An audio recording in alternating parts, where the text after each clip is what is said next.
The text you use in your YouTube thumbnails can be a real game changer for your videos. When done right, it can make your video packaging pop and attract more clicks. However, if you do it incorrectly, it's just a wasted opportunity and possibly looks bad. In truly ideal scenario, it's best to keep your thumbnails text-free. A picture says 1,000 words, and it's always better to opt for this approach when making thumbnails.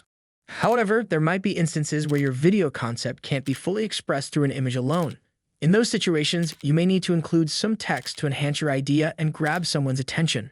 In such cases, here are some general guidelines to consider. I'd suggest keeping your thumbnail text to a maximum of 3 words. If you add more, there's a high chance it's going to look cluttered and confusing. When people browse on YouTube, they don't want to spend their time reading lengthy text. But with up to 3 well-placed and designed words in your thumbnails, it becomes much simpler for potential viewers to take notice. Fewer words means less reading time, and reading up to 3 words takes only a fraction of a second.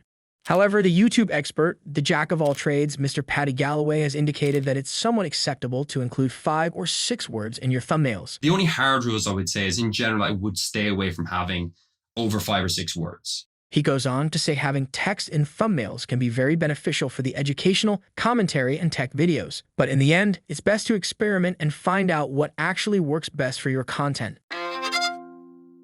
Do not repeat your title in the thumbnail. Instead, you should get creative and start thinking outside the box and explore new possibilities. Think beyond the usual and consider alternative ways to express your video concept with words, which you can incorporate into your thumbnail. The thumbnail text should complement the video title, and here are some more great examples.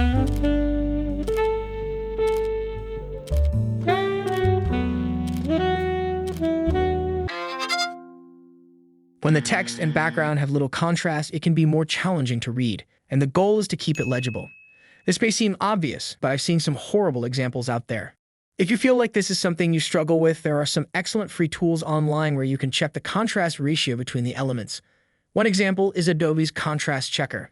On the other hand, if your background is busy with different colors and patterns, consider adding an outline to your text. This simple step enhances text readability. Even if it doesn't create the cleanest appearance, it ensures an effective thumbnail. Just take a look at Mr. Beast's thumbnails for inspiration. He maintains a clean look throughout the thumbnail, but when he uses text, it's with a black outline. This makes it stand out and adds extra emphasis to the message he's trying to convey. Consider the size of the text in your thumbnails. Zoom out to see how it looks when it's small.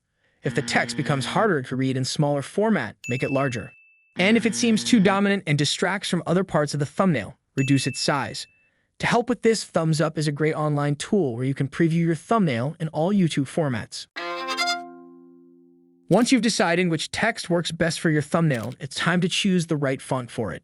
If you pay attention next time you browse through YouTube, you'll see most of the thumbnails use modern sans serif fonts because of their easy readability. So like everyone else, you'll probably want to use fonts such as Arial, Helvetica, Inter, and so on. These fonts are clear, bold, and easy to digest. They have clean, simple lines without decorative strokes at the ends of characters, and they are often used for a modern, clean, and straightforward look in digital design. On the other side, there are serif fonts that feature small decorative strokes or serifs at the ends of characters. They are known for their traditional and more formal appearance, commonly used in books and newspapers. If applied in thumbnail design, these fonts may unnecessarily make the thumbnail look busy due to decorative serifs. And for sure, there are some cases where serif fonts are a good choice, especially if you have only one big word in your thumbnail, for example, but generally it's best to avoid them. Also, if you are looking to get creative with typography, keep in mind that thumbnail design isn't the ideal canvas for artistic expression. Typography can be described as word art, and in thumbnails, the primary goal of text is to give further context or information to your viewers. If you want to see a list of fonts that are good for your thumbnails, check the first link in the description. It will lead you straight to a blog post on Thumbnails 101 where I've included the download links. Thanks for watching.